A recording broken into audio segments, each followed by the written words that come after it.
fades, fires. Ridiculous! Ridiculous! Over a double team. He didn't get the call from the officials. He is making his own play today. You never know when it's coming, Steph. It can come out of the blue.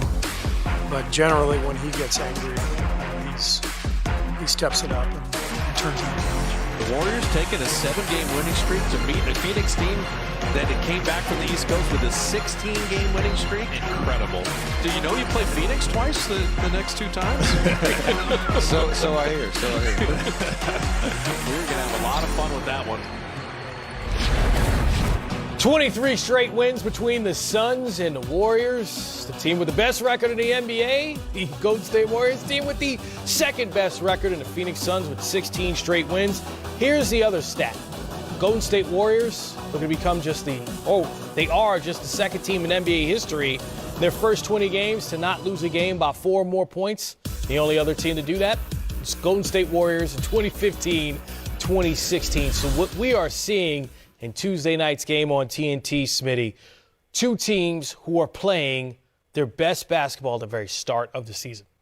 They are, Chris. I just love the approach, especially by their young guys. And then, obviously, both teams are led by their stars. I look at the Golden State Warriors coming to the season, just nitpicking. I said, how can they handle bigs down on the block? And so I think that's going to be a challenge for Draymond and Kevon Looney against DeAndre Ayton and JaVale McGee. And then on the Phoenix Suns side, for me, Chris Miles, I said, love Chris Paul, but who else on that team can make plays for other if you trap and take Chris Paul out of the game?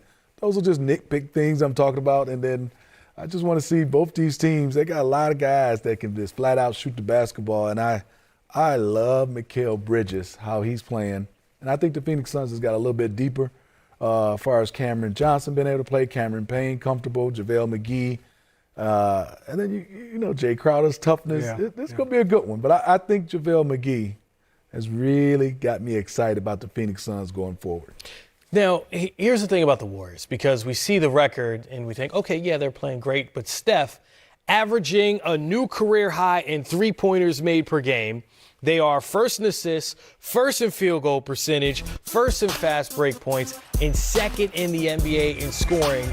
I mean, this might be one of the best groups we've seen from Golden State Warriors in this run that they've had over the past decade. Well, you know, that Clay and Durant group was pretty damn good, too. I mean, let's that not is the forget best, hands down, right? But the way they're playing is great basketball. And the thing that I'm interested in, you know, Smitty, Chris, is, you know, we really do have 2 contrasting styles for, you know, the first time in a long time. Most teams we see in the NBA, they all play alike. We have a point guard-driven team with Chris Paul, who's their main distributor. And on the other side of the table, you have a team that really just plays passing game, move, cut, react.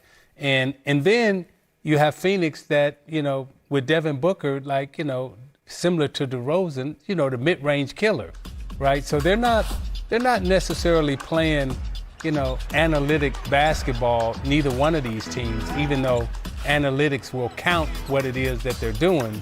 But analytics isn't influencing their styles of play. So when you look at Phoenix and you look at Golden State tomorrow, I'm interested to see now the chess matches between the 2 coaches, right?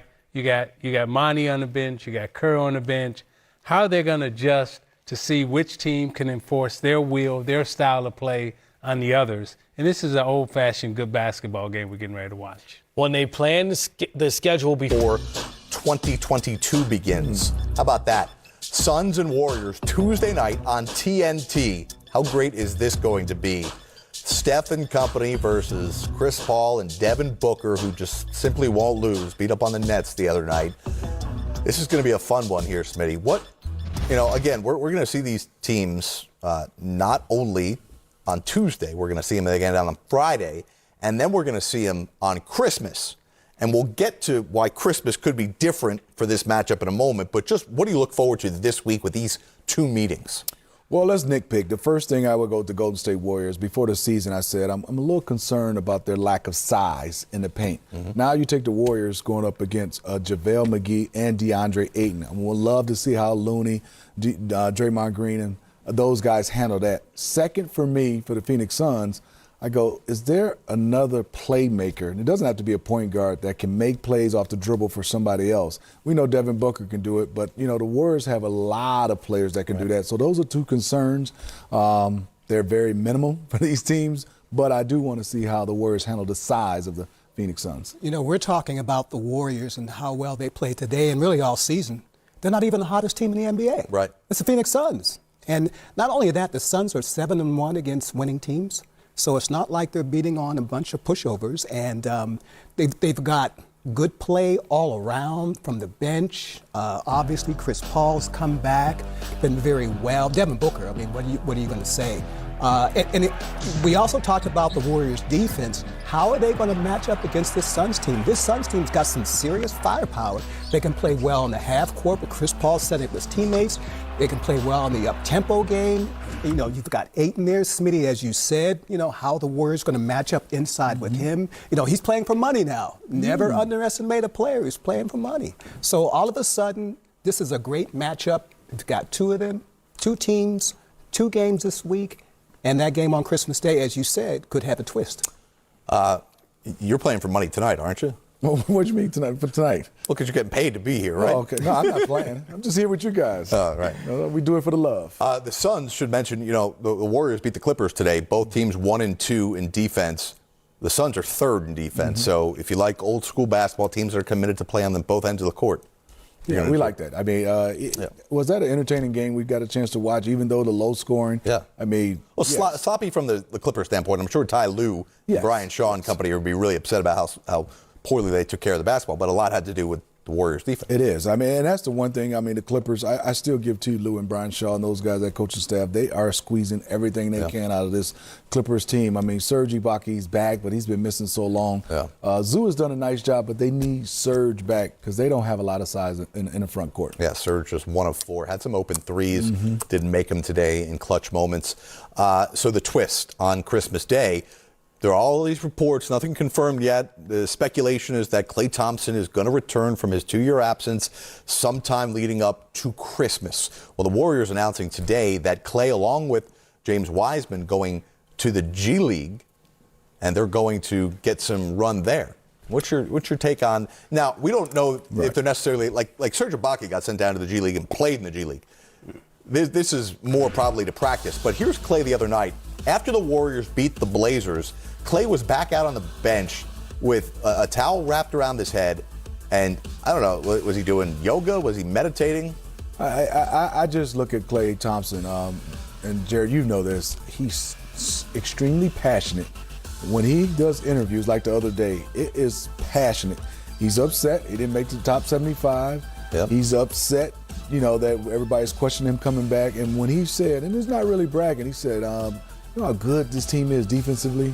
Even without me. Yeah. That was a press conference where the kid is saying, I'm coming back not just to fit in, I'm coming back to be Klay Thompson. Let's hear Klay this past Tuesday. That's a great question. I mean, you got to have realistic expectations of yourself. And I was a numbers guy before. I always wanted to shoot a certain percentage or average a certain amount of points. But now coming back after 2 tough injuries, I kind of scratched that. I just have a open canvas of what's going to happen. It could be, I just want to be efficient. I don't care what my numbers are as long as I am shooting and playing efficiently. And I know with time, whether it's toward the end of this year, come playoff time, or next year, I know my numbers will be great again.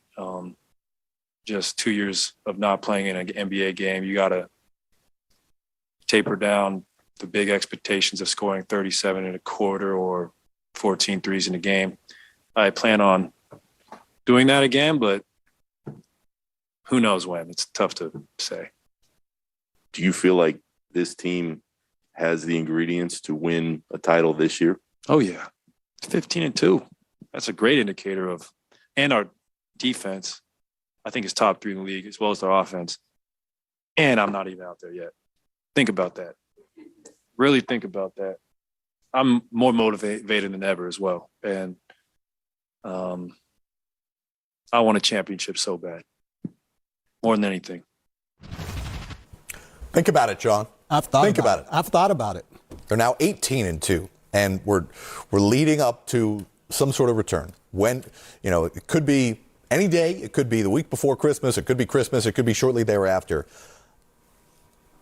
There's a lot of pressure, and he's putting the pressure on himself. Well, they can't be better. They've only lost 2 games. Right. But they can be a better version of themselves. The good thing about Clay returning, 2 things. Number one, he's not returning to a completely new cast. He's returning to Steph Curry and Draymond Green. So he's used to playing with these guys for several years. They've won championships together, so that helps.